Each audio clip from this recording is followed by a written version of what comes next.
Assalamualaikum warahmatullahi wabarakatuh. Alhamdulillahilladzi bi ni'matihi tatimmus shalihat wassalatu wassalamu ala Rasulillah wa ala alihi washabbihi wa man wala. Amma ba'd. Tuan-tuan dan puan rahimani wa rahimakumullah, syukur kepada Allah.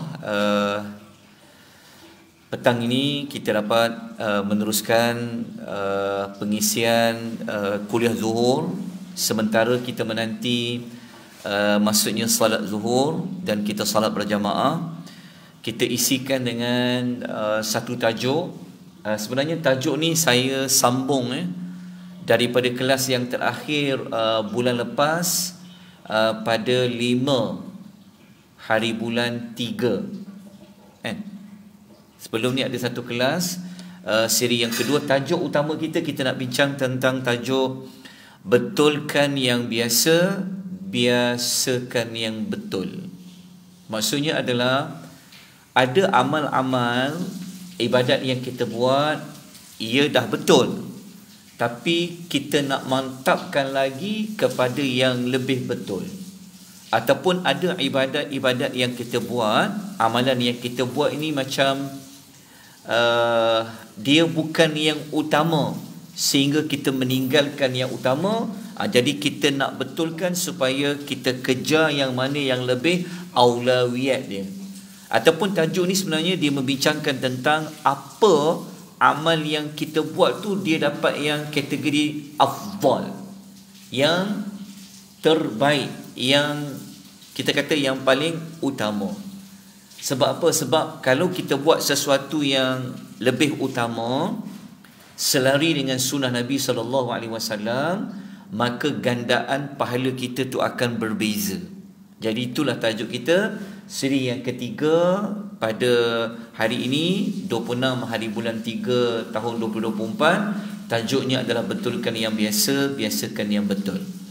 Okey, insya-Allah lebih kurang hampir 1 jam ni kita akan sebutkan beberapa isu.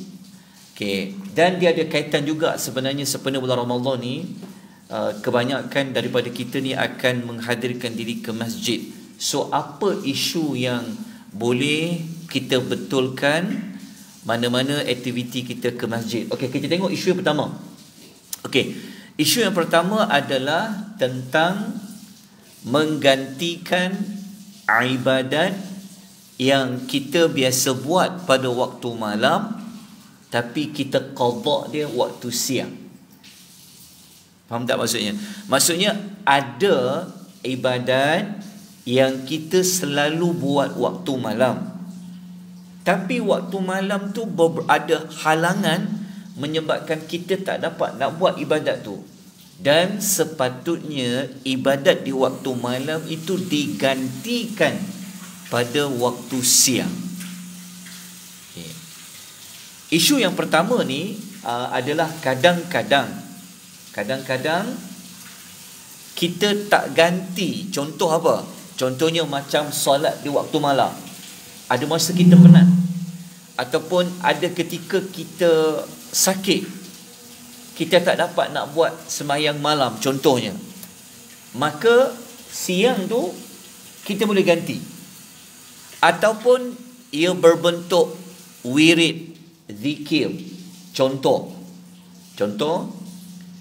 kita selalu setiap malam je akan membaca 2 ayat terakhir surah Al-Baqarah, ayat 285, 286. Yang kelebihan dia tu, Allah akan mencukupkan siapa-siapa yang membaca 2 ayat yang terakhir pada keperluan hidup dia.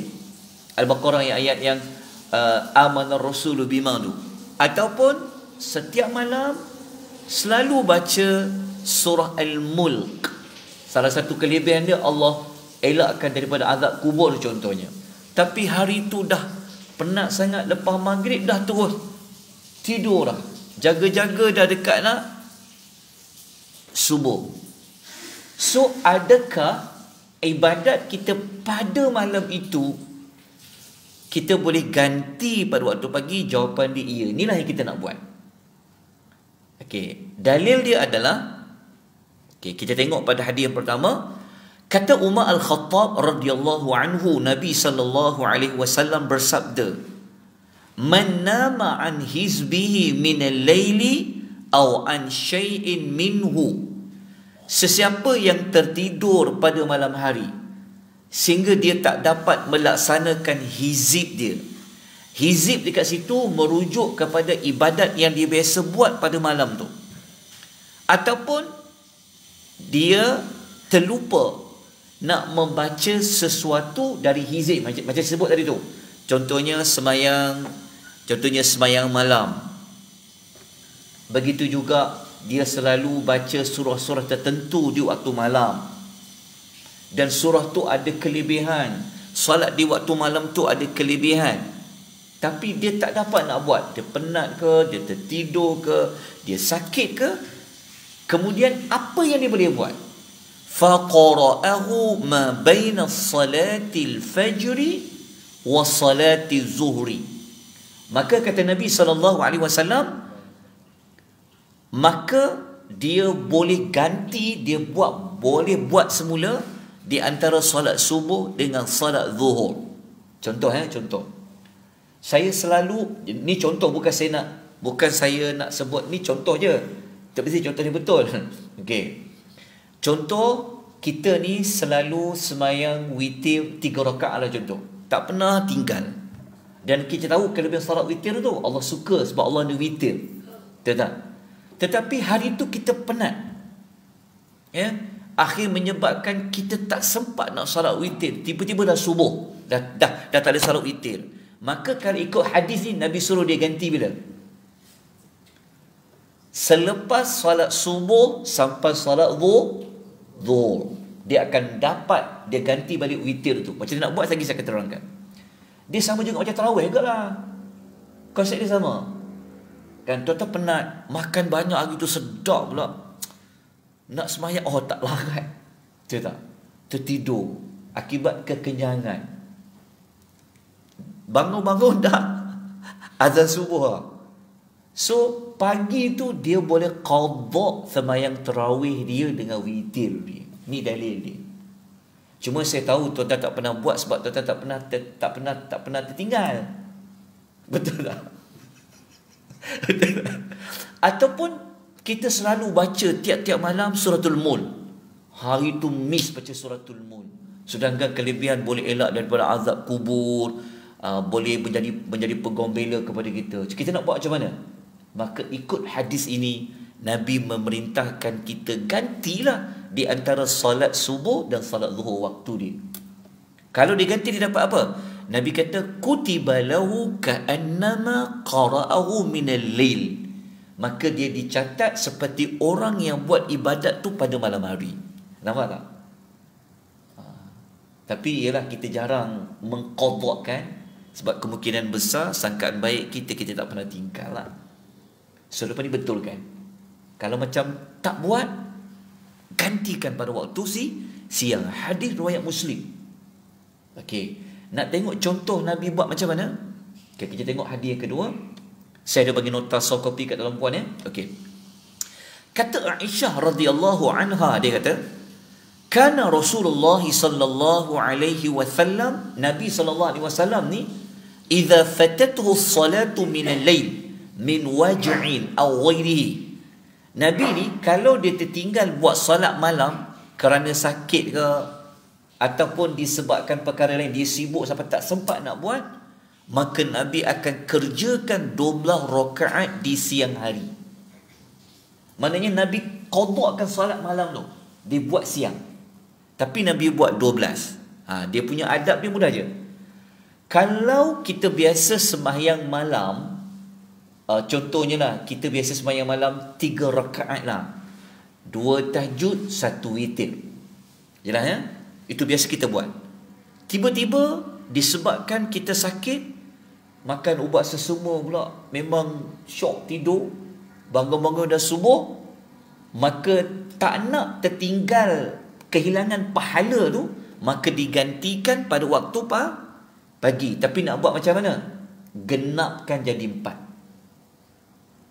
Faham tak? Genapkan jadi 4. Nabi dia buat 11. Jadi kalau dia qadha siang, dia akan buat 12. Kalau kita selalu solat malam 5 rakaat, kalau kita nak qada dia waktu siang, kita kena buat dia 6. Faham yang tu buat. Maknanya kalau malam tu solat malam tu ganjil, paginya kalau nak qada kena buat genap lah. Sebab biasa sembahyang malam dia ganjil. Macam kita sembahyang malam tarawih 8. Kita ni geng 8 lah. Kat Masjid Negara tu dia ada parking kan. Dia ada tempat masuk parking tu jemaah 20 rakaat. 8 tak apalah tu kan, itu memudahkan. Jadi kalau kita geng 8 ni campur witir 3-11, kita tak mampu nak buat malam tu sebab mungkin dah penat sangat kan, kita kata tiba-tiba tertidur, maka pagi esok tu lepas subuh ke dah masuk waktu duha ke, boleh ganti balik 8-3, tapi jangan buat 8-3, kena buat 8-4, kena buat genap seperti mana dilakukan oleh Nabi SAW. Itu yang pertama. Baik, kenapa nak ganti ibadat waktu malam tu? Contohnya kita baca Quran waktu malam, tiba-tiba tak dapat buat. Sebenarnya kenapa kita nak cerita bab ni? Kerana solat waktu malam, baca Quran waktu malam, pahala dia tak sama baca waktu siang. Jadi kalau tertinggal bacaan-bacaan waktu malam, jangan tinggal terus, ganti dia. Allah bagi pahala sama macam malam tu. Okey, contoh kita buat contoh. Okey, macam salat malam. Nabi sebut dalam hadis riwayat Muslim, puasa yang paling kita masuk salat malam terus. Nabi kata yang paling utama selepas salat fardu adalah salat malam. Kedudukan salat malam ni besar. Sembahyang tarawih dengan witir tu salat malam lah tu. Okey? Jadi kalau salat malam, salat yang tinggi selepas salat fardu. Okey, lepas tu banyak kelebihan tentang qiyamul lail lah, saya tak nak ulang. Kita ambil pula macam baca Quran. Contoh macam salat malam, kalau tengok dekat sini, sekejap ya. Okey, kita tengok dalam hadis ni. Okey, macam Nabi sebut dalam hadis riwayat Ibnu Majah. Nabi kata, sampaikanlah salam, berilah makan, sambung silaturahim, salatlah malam. Ketika mana orang sedang tidur, kamu akan masuk syurga dengan ucapan salam. Besar salat malam ni. Okey, Allah bagi laluan ke syurga. Okey. Tentang baca Quran pula. Tengok tentang baca Quran ya. Para ulama apabila dia bincang baca Quran ni elok waktu bila? Yang paling tinggi sekali baca Quran pada waktu malam, tak sama waktu siang. Terutama kalau dibaca ketika solat. Betul tak? Tapi kita terlepas, maka kita boleh ganti pada waktu siang. So kita akan dapat pahala sama macam kita baca Quran pada waktu malam, dapat pahala solat yang sama macam kita solat pada waktu malam. Itu adalah isu yang pertama. Okey, jelas? Tuan-tuan rahimani wa rahimakumullah. Beres Lepas okey. Ada soalan nanti boleh tanya. Jangan susah hati sangat. Relax. Okey, lambat lagi buka. Okey, isu kedua. Okey, ini kita buat tajuk-tajuk yang kita selalu buat lah. Okey, isu kedua ni, nak pergi masjid kan, make sure janganlah sampai ganggu jemaah kat masjid dari sudut mulut yang berbau. Contohlah, kita ni memang daripada kecil tak pernah, kita memang tak, contohnya kita ni jenis yang memang tak boleh. Contohnya ada orang dia merokok lah, contoh bulan puasa dia tahan sabar, malam tu aku tak boleh, aku perkena lah sebatang, contoh kan. So dia tunailah hajat dia tu, dia qadakkan hajat dia waktu malam tu, buka tu. Tapi dia nak pergi masjid, kalau boleh bersihkan mulut tu, jangan sampai orang berbau. Okey, zaman Nabi dulu, kalau ada orang makan bawang, itu yang di iklan makan sate dengan bawang tu, makan double minggam tu kan. So kalau makan sesuatu yang boleh berbau mulut, pergi kat tempat orang ramai, Nabi tak bagi datang masjid. Saya akan tunjuk, walaupun benda ni simple, tapi agama ni satu agama yang menjaga apa? Kesenangan orang lain. Contohnya tuan-tuan ni jenis suka makan petai lah, sambal petai, bestnya makan. Betul tak? Bau. Ataupun makan durian. Dia ni jenis kaki tempoyak ni. Kan? Makan, so mulut dia berbau. Dia punya amal tu kalau boleh bersihkan dulu. Ini disebutkan oleh Nabi SAW. Tengok hadis Tengok hadis ni. Okey. Nabi SAW bersabda, sesiapa yang makan min hadhi syajarah, daripada pokok ni. Zaman dulu pokok tu merujuk kepada pokok bawang. Dia boleh berbau. Maka Nabi kata apa? Fala yaqrabanna masjidana. Jangan dia dekati masjid kami. Nabi kata kenapa? Dan janganlah dia menyakiti kami dengan bau bawang putih itu. Tapi itu saja guna alasan dia tak nak pergi masjid. Kenapa tak pergi masjid, bang? Abang makan petai tak pergi masjid, Nabi larang, dia buat hadis ni. Jangan pula. Tapi maksudnya berat lah. Nabi kata jangan dia dekati masjid ni. Sebab apa? Sebab Nabi kata jangan ganggu orang lain dengan bau itu. Riwayat Muslim. Bukan Nabi larang makan bawang putih tu. Tapi kalau dah makan, make sure baunya tidak ada kalau nak ke masjid. Okay. Hadis kedua, tengok ya, hadis kedua. Sabda Nabi SAW, man akala thawman aw basalan. Siapa yang makan bawang putih atau bawang besar, falyatazilna, pisahkanlah dia daripada kami. Ataupun dalam hadis Nabi kata falyatazil masjidana, maka pisahkanlah dia daripada masjid kami. Lepas tu Nabi suruh apa? Wal yaqut fi baiti, hampir duduk kat rumah. Riwayat Bukhari. Tengok, kenapa saya bawa tajuk ni? Sebab agama Islam ni satu agama yang tak nak mengganggu orang lain, hatta pada bauan. Nanti kena buat pengumuman siap-siap. Geng, contoh. Kita kena pastilah bersihkan. Sebab tu Nabi selalu cakap, kalau mampulah, bersugilah setiap kali nak solat. Sebulan puasa ni pun sepatutnya, kan biasa puasa kan mulut berbau, betul tak?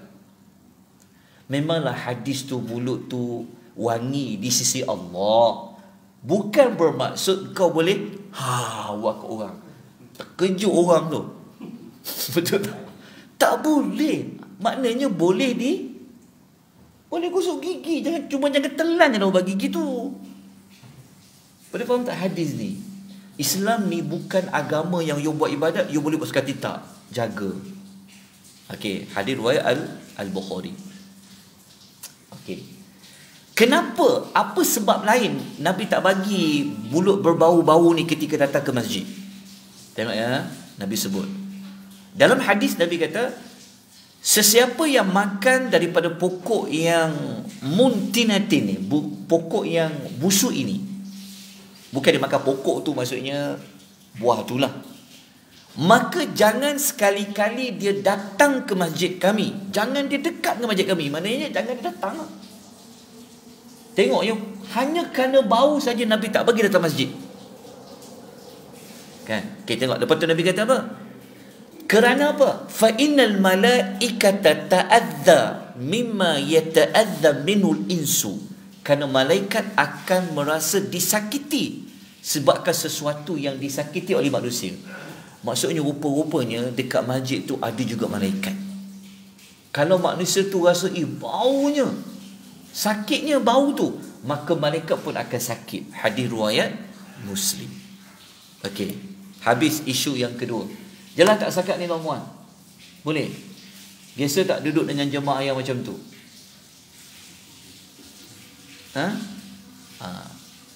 Bukan benda kecil ya. Syukurlah dia pergi masjid, biarlah boleh bau. Tak, agama tak macam tu. Okey. Dah selesai, kita tengok isu 3. Isu yang ketiga yang kita nak betulkan tambah baik lagi adalah ni isu dalam masjid ni. Kenapa dalam masjid ni? Ada 2 isu. Dalam isu ketiga ni saya pecahkan jadi 2 perkara. Okey, yang pertama adalah, tengok kat sini kita tengok dekat slide tu. Isu pertama adalah dia suka solat dekat kawasan tertentu. Kalau kat tepi tiang tu, itu memang tempat Pak Haji lah, tak boleh kacau dah tu, sampai mati tempat tu. Ada tak? Ada tak? Ada tak jenis orang dia yang ini bukan dia cop, macam dia memang suka kalau dia pergi masjid tu, dia suka semayang kat situ je. Kat tepi tiang tu je dia semayang. Ini isu pertama kita akan bentangkan. Boleh ke tak boleh? Okey. Isu yang kedua adalah yang kita akan bentangkan nanti nombor 2. Tengok dekat sini. Hilang lah. Kejap Okey, isu yang kedua adalah cop tempat. Kita pergi depan tu, tu tempat saya lah. Ada tau masjid-masjid VIP ni. So hafal hari ni siap-siap. Dia tegur kita, kita bacakan hadis ni. Dapat tak 2 isu ni? Isu ketiga ni saya pecah kepada 2 perkara. Perkara pertama adalah tentang suka solat di suatu tempat tertentu dalam masjid tu. Dia memang tak suka. Dia semayang daripada dulu dia duduk kat situ, orang tahu Pak Haji. Kalau dulu orang panggil tiang jin, tu tiang Pak Haji dia panggil. Dia suka main kat ujung tu. Okey, tu macam mana tu?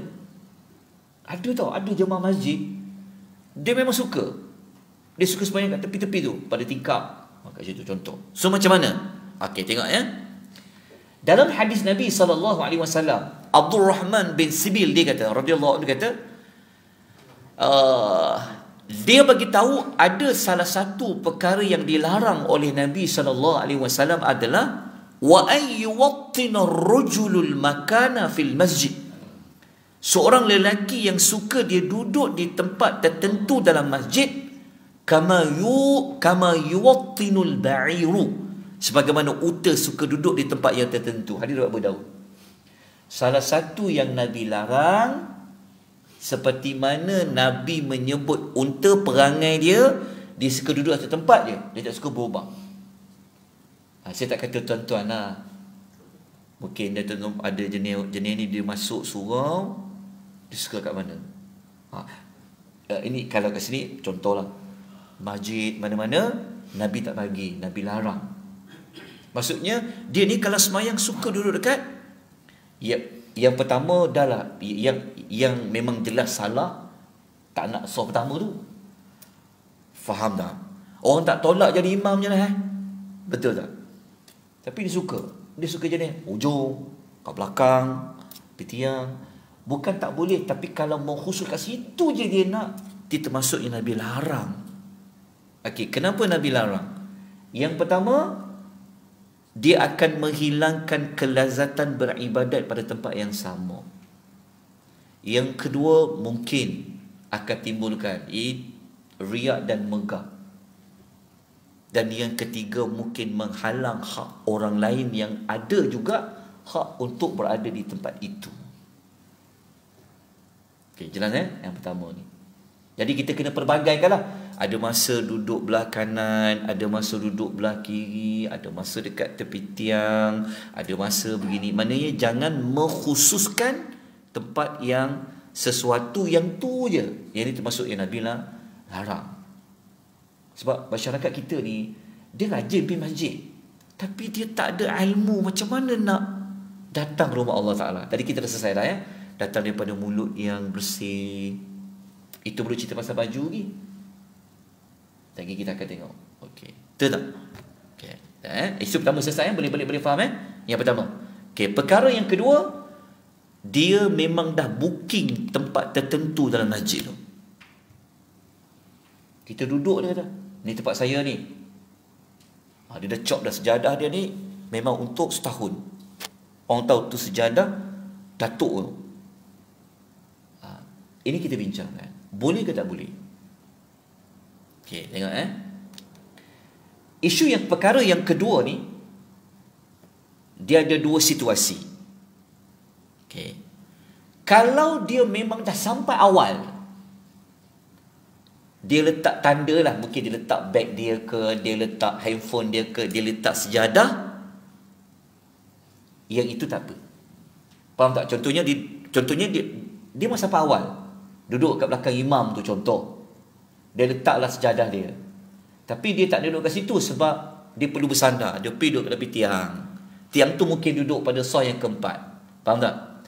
Tiba-tiba ada orang lain datang, ambil di tempat dia tu, kalikan sejadah dia, dia boleh pertahankan hak dia tadi tu. Tadi saya akan sebut dalil. Apa yang kita bincang ni semua dia dalil. Okey. Situasi yang kedua, kalau dia belum hadir ke masjid lagi, tapi dia letak siap-siap dah, orang tahu tempat kat ujung, kecuali lah belakang imam. Kalau yang muazzin tu kita sudah maklum lah. Tapi selepas daripada itu tak boleh. Ada setengah tempat. Parking kereta pun dia ada yang parking kereta tak apa, itu tak kisahlah, itu bab kemanusiaan tu lain lah. Tapi dalam masjid tak boleh, ni tempat pengurusi, ni tempat timbalan pengurusi, tak boleh. Padahal tak sampai lagi pun tak boleh. Jelas kan? Faham dua situasi ni? Okey, kita tengok dalil dia. Okey.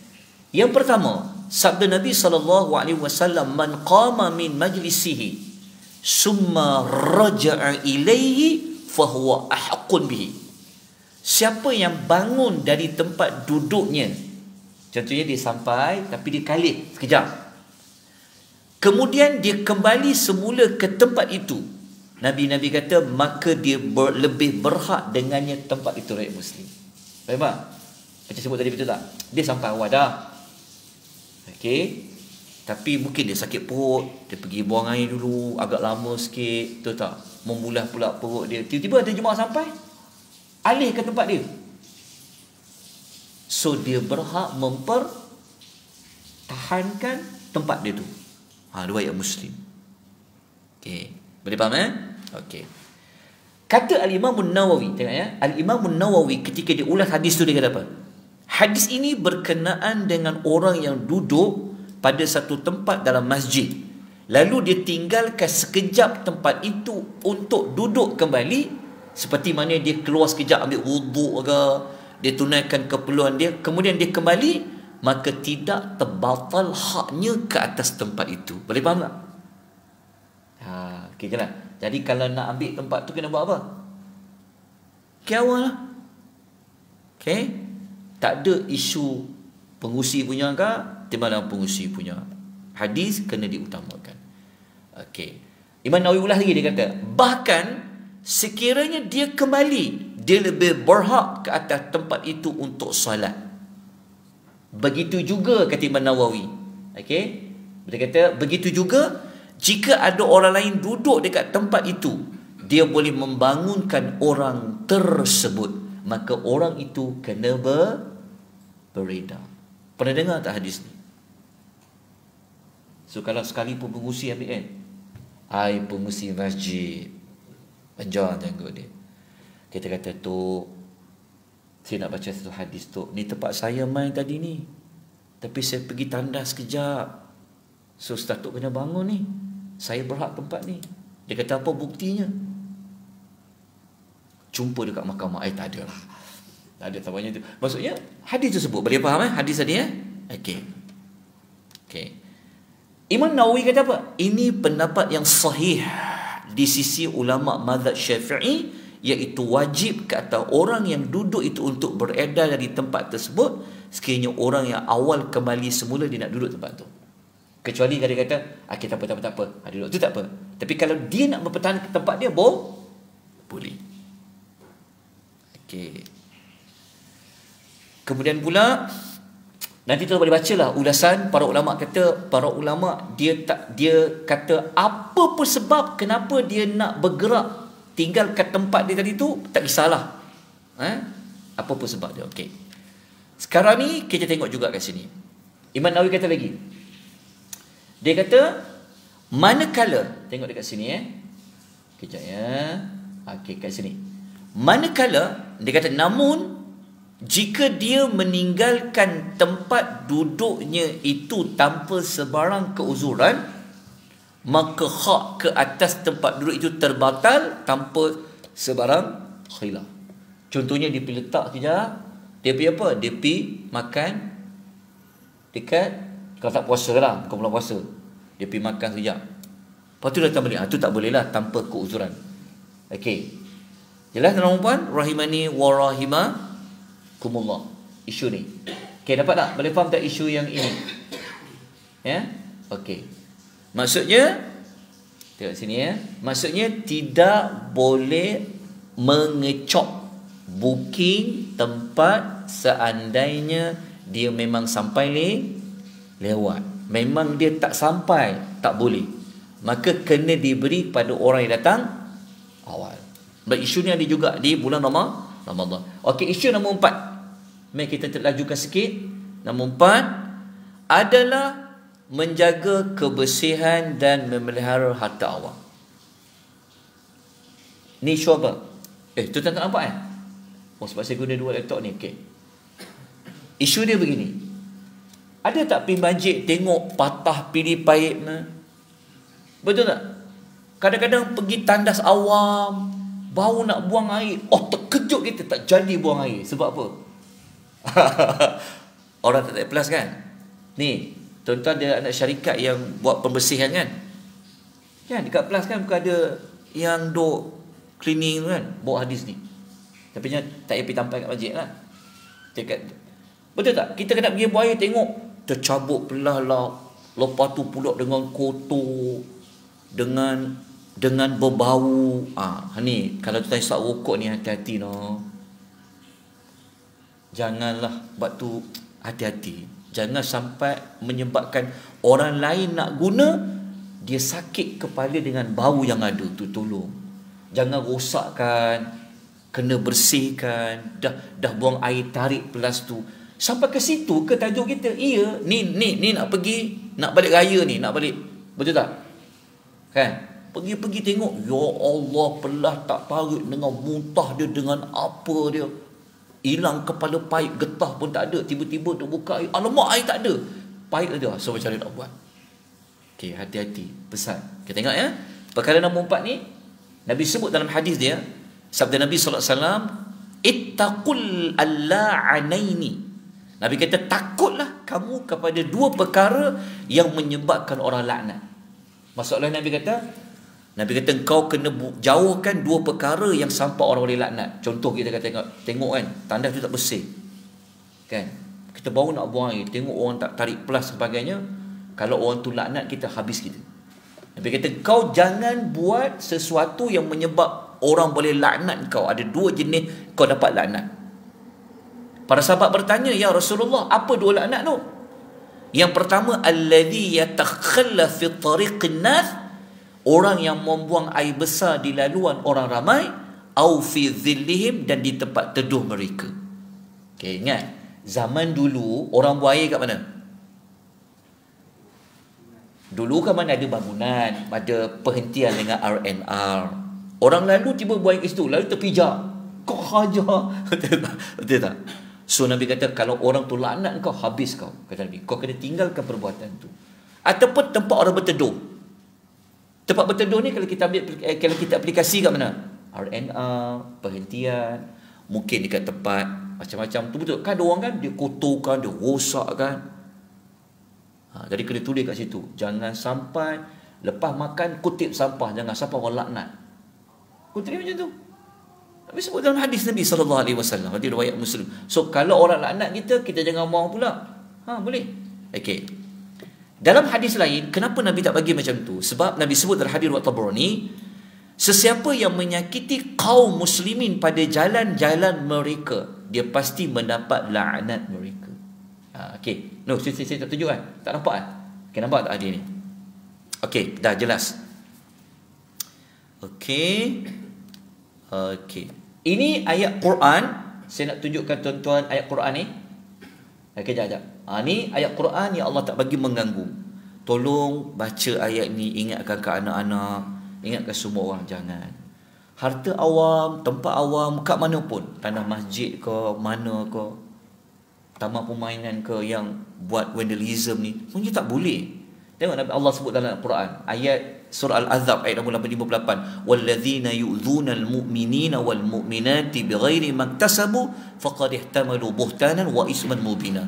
Dan mereka yang menyakiti perasaan orang lelaki beriman dan perempuan tanpa mereka buat salah apa-apa, maka mereka telah melakukan perbuatan dusta dan buat dosa yang amat nyata. Berdosa kan, menyakitkan hati orang. Jadi hati-hati tuan-puan ya.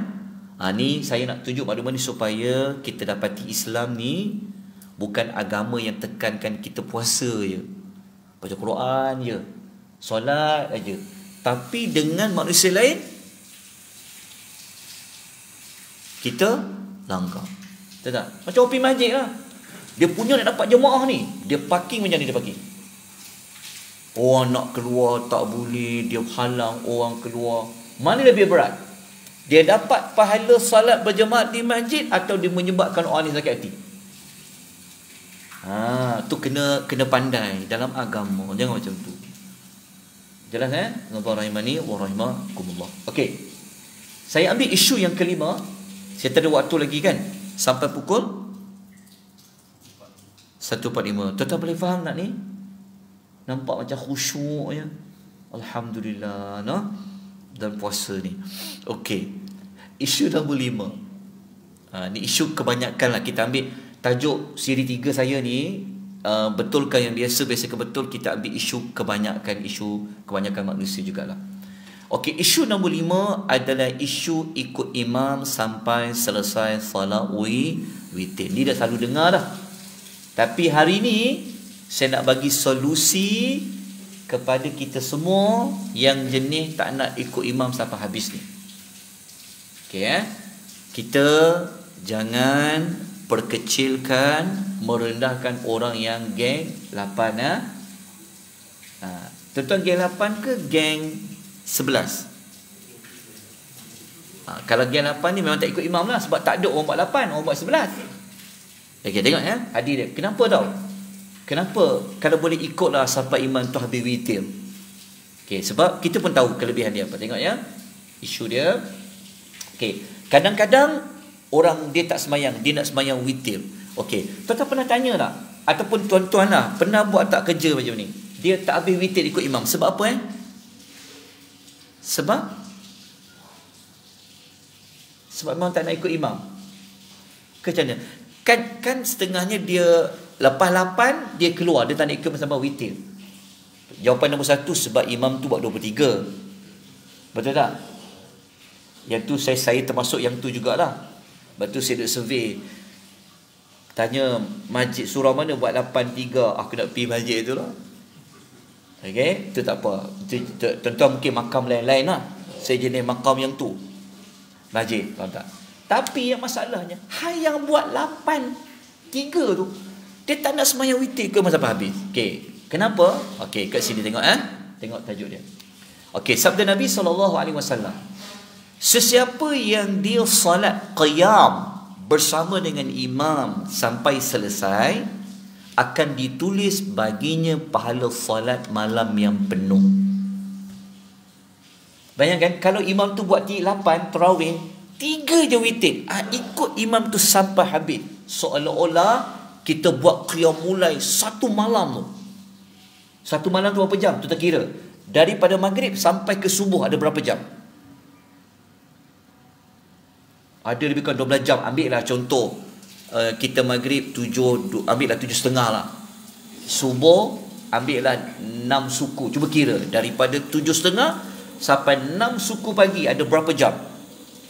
Kita ambil kira mudah, congak 12 jam lah. 12 jam tu dapat pahala macam orang buat qiyam mulai 12 jam. Berapa rakaat boleh buat kalau 12 jam? Berapa rakaat boleh buat kalau 12 jam? Banyak. Cara dia macam ni mudah je. Ikut imam sampai habis salat tarawih. Jadi kalau tuan-tuan tak larat nak buat yang sampai 23, maka cari yang 8-3. Itu cara dia. Ataupun dia sebenarnya bukan orang tak larat. Kadang-kadang dia duk faham macam ni. Tengok ya, ini serta sembahyang witir ya. Sembahyang witir. Okey.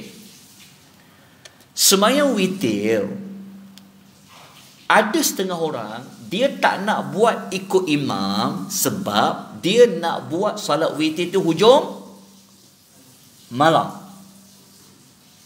Betul tak apa dia pendapat tu? Betul. Sebab memang Nabi cakap. Nabi kata, siapa yang mampu bangun pada hujung malam, dia buat solat witir di akhir malam, solat witir itu menjadi saksi di kalangan para malaikat. Itu betul. Maknanya kalau tuan ada pilihan tuan nak buat witir pukul 10.30 dengan pukul 5 pagi, mana the best? 5 pagi. Betul. Hadis lain memang Nabi sebut. Tengok ya. Nabi sebut macam ni. Sana saya tunjukkan. Okey. Ini contoh sembahyang witir. Awal malam, tengah malam, hujung malam. Kita dok buat tiap-tiap malam tu adalah awal malam, tapi terbaik hujung malam. Tapi isu sekarang, kita nak dapat kelebihan ikut imam sampai habis. Imam dia buat witir terus, lepas tarawih dia buat witir. So tapi kita nak buat hujung malam. So macam mana? Sekejap saya tunjukkan cara dia. Okey. Memang salat witir Nabi sebut dalam hadis memang dijadikan sebagai penutup salat malam. Nabi kata ij'alu akhir salatikum bilaili witra. Jadikan akhir salatmu di malam hari dengan salat witir. Betul. Sebab tu kita tengok format sembahyang malam kan.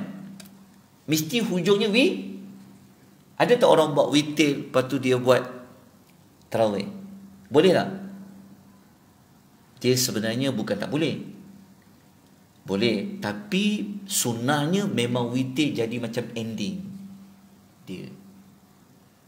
Okey, sebab tu dia buat lepas tarawih dia buat witir. Tapi kalau ikut hadis tadi ni memang elok witir buat hujung malam. Tapi isunya macam mana nak dapat ikut imam, macam mana nak dapat witir hujung malam. So macam mana nak buat? Okey, begini.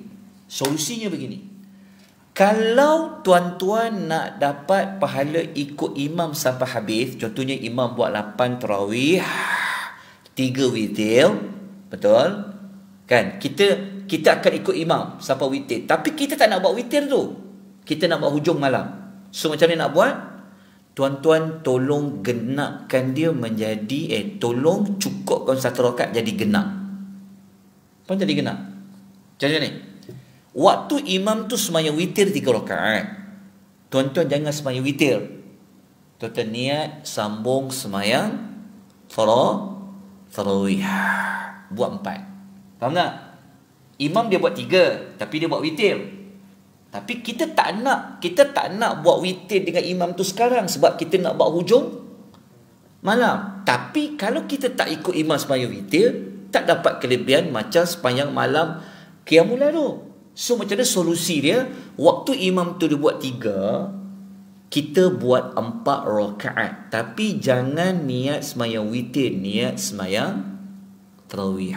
Lepas imam bagi salam pada rakaat ketiga, kita bangun semula buat 4. Jadi dapat tak pahala ikut imam? Dapat pahala ikut imam dan dapat buat witir hujung malam. Itulah solusi dia. Okey, boleh faham tak? Tuan-tuan dan puan rahimani wa rahimakumullah. Okey, isu yang ke-6. Okey, boleh faham Jelas insya-Allah lah.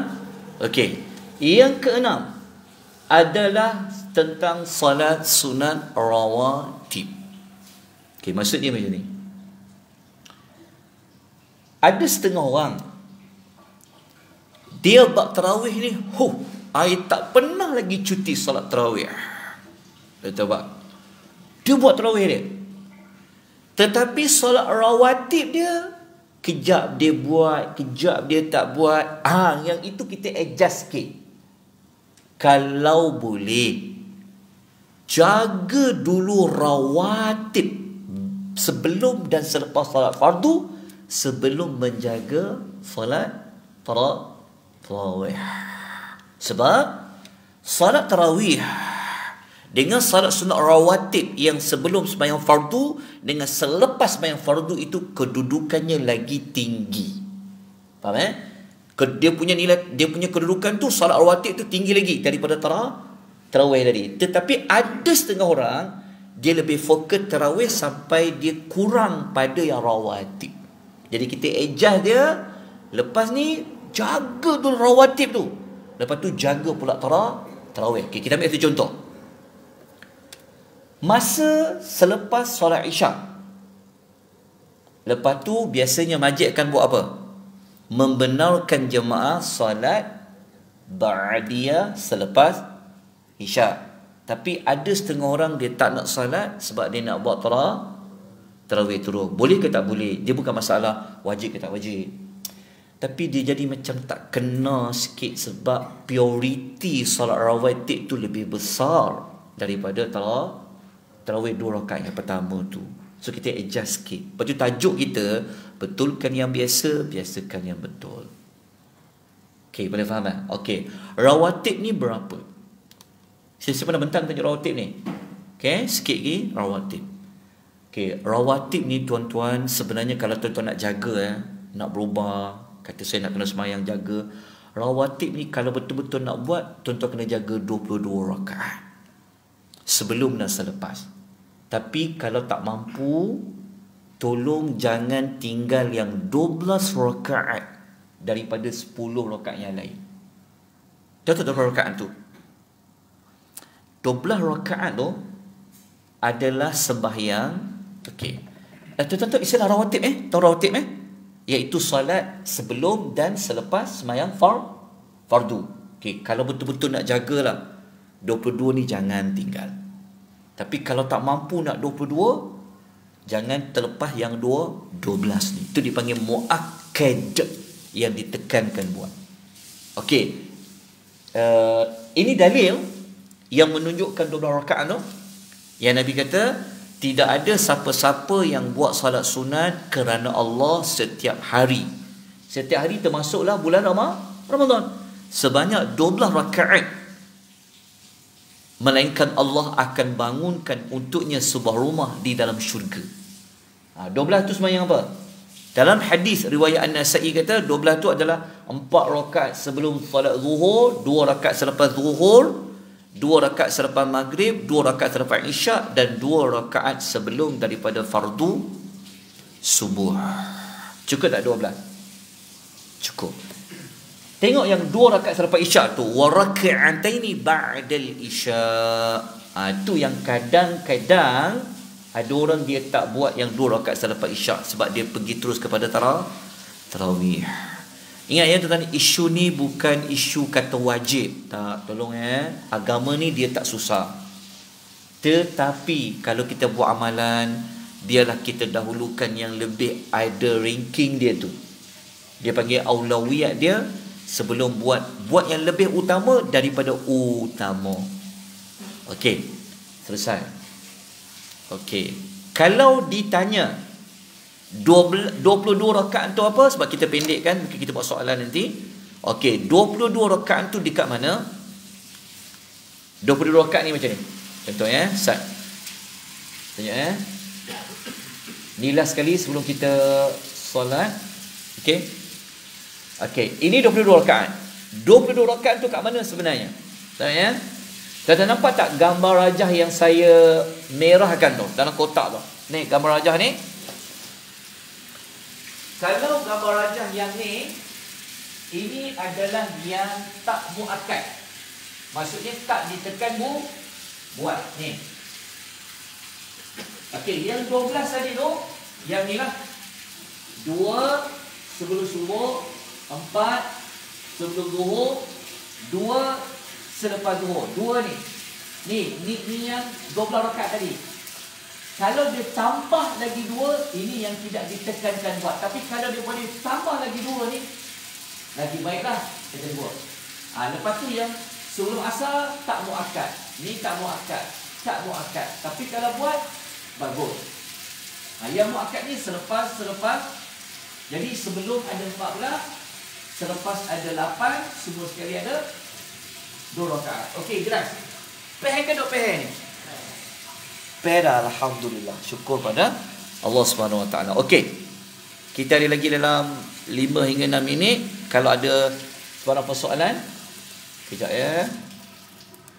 Kenapa saya kata kalau boleh tambah 2 lagi tu lepas zuhur tu, ya Allah, dia punya kelebihan apa? Mari kita tengok Ustaz, ha? Kelebihan dia yang ini. Mouse ni pun dia puasa, maafkan dia. Tengok ni, Nabi sebut dalam hadis. Nabi kata apa? Sesiapa yang memelihara 4 rakaat sebelum zuhur, dan dia buat juga 4 rakaat selepas zuhur, diharamkan ke atasnya neraka. Dia cuma tambah 2, lepas tu tambah 2 je saja lagi. Allah bagi kelebihan dia besar. Okey. Tapi kalau sebelum asar, kalau boleh buat 4 lagi ni hadis dia. Kalau boleh buat 4. Asar tu sebenarnya ada asar tu dia ada 4 rakaat tu. Ni Nabi sebut dalam hadis. Semoga Allah merahmati seseorang yang salat 4 rakaat sebelum asar. Maksudnya Allah bagi rahmat banyak pada dia. Okey, kesemua sekali berapa tadi? 22. Yang ini kalaulah bulan Ramadan ni kita start nak berubah lah. Kita kata saya nak jaga solat, saya nak jaga solat sunat. Jadi sebelum menjaga solat tarawih, kena jaga dulu betul-betul rawatib. Kerana dia punya kedudukan dia tak sama dengan tarawih. Jadi kalau nak jaga rawatib ni, yang mana kami nak jaga? Kalau boleh yang 12 tadilah, hak ni lah. Ya, hak ni. Hak yang ni. Mana 12 tadi? Hak yang ni lah. Yang ni lah. 2 rakaat sebelum. Ni. Okey, itu saja tuan-tuan dan puan. So alhamdulillah, setakat jam 1.39 minit kita dah selesai berapa isu yang dibetulkan. Ada 6 isu. Ini adalah siri nombor 3. Tapi untuk kita raikan kawan-kawan kita yang mungkin dia baru sampai, hari ni kita bincang tentang apa? Saya ulang je 6 isu tu 6 apa Lepas tu kita boleh solat. Kan kita 145 kan? Okey. Kejap ya. Okey, begini. Tajuk kita sebenarnya betulkan yang biasa, biasakan yang betul. Siri nombor 3. Okey. Nombor 1, isunya adalah kalau kita tak dapat buat ibadat waktu malam. Contohnya tarawih tak dapat buat, witir tak dapat buat, sakit ke apa ke, tolong gantikan solat itu pada waktu siang. Boleh ganti. Cuma janganlah tuan-tuan ganti tu nak sebut pula as-salatu tarawih min qiyamir ramadana asabakumullah. Nanti orang pelik pula. Tapi boleh ganti. Ni dalil dia. Betul? Supaya kita tak kehilangan pahala buat ibadat itu. Nabi dia buat. Tapi kalau semayang malam, kalau malam buat ganjil, siang qada kena genap. Kita nombor 1. Okey, nombor 2, isu yang kedua yang kita belajar, yang kita sebut hari ini adalah sebelum hadir ke masjid untuk bersama dengan ramai para jamaah, tolong jaga bau-bauan yang ada dekat mulut ni. Makan durian ke, makan petai ke, bau rokok ke, bau apa sekalipun, tolong bersihkan dahulu. Sebab dalam hadis Nabi larang mendekati masjid jika mulut tu berbau. Sebab dia boleh ganggu orang ramai. Okey, dibersihkan. Okey. Yang ketiga, isu tentang ruangan dalam masjid kita pecahkan kepada 2. Nombor 1, tuan-tuan, kalau boleh jangan pilih tempat tertentu dalam masjid sampai bila-bila. Tak, dia kena tukar-tukar. Okey. Isu perkara yang kedua adalah jangan cop tempat dalam masjid tu sekiranya kita datang lewat. Sekalipun kita pengurusi, kita nazir, kita tempat nazir. Okey, tak boleh. Nabi larang. Okey. Isu yang ketiga yang kita bincang hari ini adalah tadi itulah, jaga kebersihan tandas, tempat orang awam, RNA dan sebagainya. Ya, sebab nanti takut orang laknat kalau orang kata lahabau. Orang kata laknat, siapa ni pergi buang air ni tak tarik pula ni, celaka, habis kita, celaka kita. Nabi larang. So hati-hati. Okey, nombor 5 Saya sebut tadi itulah isu 5, kalau boleh semayang malam qiyam Ramadan ikut imam sampai selesailah. Okey, yang ke-6 tadi adalah jaga salat rawatib. Okey, selesai dah. Ada 3 minit lagi. Ada soalan apa nak tuan-puan? Ada pertanyaan? Ya. Solat witir yang menjadi isu sekarang. Oh, okey. Isu apa tu bang? Witir tu? Jadi ada yang niat 2 dengan niat 2, lepas tu 1. Itu kebiasaan yang sebelum ni. Yang terbaru pula niat 3 sekali ke macam saya pun tak. Okey. Isu yang baru ni adalah tentang niat salat witir. Okey, kita tahu kita biasa buat witir 5 kan? Kita biasa buat witir 3. Okey. Jika kita buat witir ni dia mesti ganjil. Jadi kalau kita niat semayang 3 rakaat 2 salam, 3 rakaat 2 salam, maknanya kita kena niat saja aku semayang witir. Niat tu bukan lafal lah. Niat dalam hati semayang witir 3 rakaat 2 salam. Ataupun niat umum je. Kita tak boleh niat saja aku semayang witir 2 rakaat. Sebab witir tu mesti ganjil bukan genap. Tu je. Niat je. Saja aku semayang witir 3 rakaat tapi nak buat 2 salam. Boleh. Mana yang satu tu dah tak payah niat lah, terus naik. Boleh. Tapi lebih baik niat je. Saja aku semayang witir 1 rakaat. Boleh juga. Itu terbaik lah. Jangan niat masa semayang mula-mula 3 rakaat tu saja aku semayang witir 2 rakaat. Tu tak ada. Sebab kalau 2 rakaat dia adalah genap. Sebab witir ni dia mesti witir, ganjil. Dia bukan syafa', dia bukan genap. Terana? Ataupun niat umumnya saja aku semayang witir kerana Allah Ta'ala. Itu pun tak apa. Itu je, tak ada isu apa-apa. Okey, ada soalan lain tuan-puan? 1 minit saja lagi. Ada pertanyaan? Jelas ke? Jelas tak? Okey. Kita nak tahu semua waktu buka puasa kau apa tahu saya tak perlu umumkanlah. Okey. Kalau begitu saya berhenti dengan kadar ini. InsyaAllah nanti bulan April akan sempat lagi satu pertemuan. Kita akan buat siri yang keempat. Tajuknya betulkan biasa, biasakan betul. Aku qouli hadza wa astaghfirullahal azim wa billahi taufiq hidayah. Wassalamualaikum warahmatullahi wabarakatuh. Qimus salat.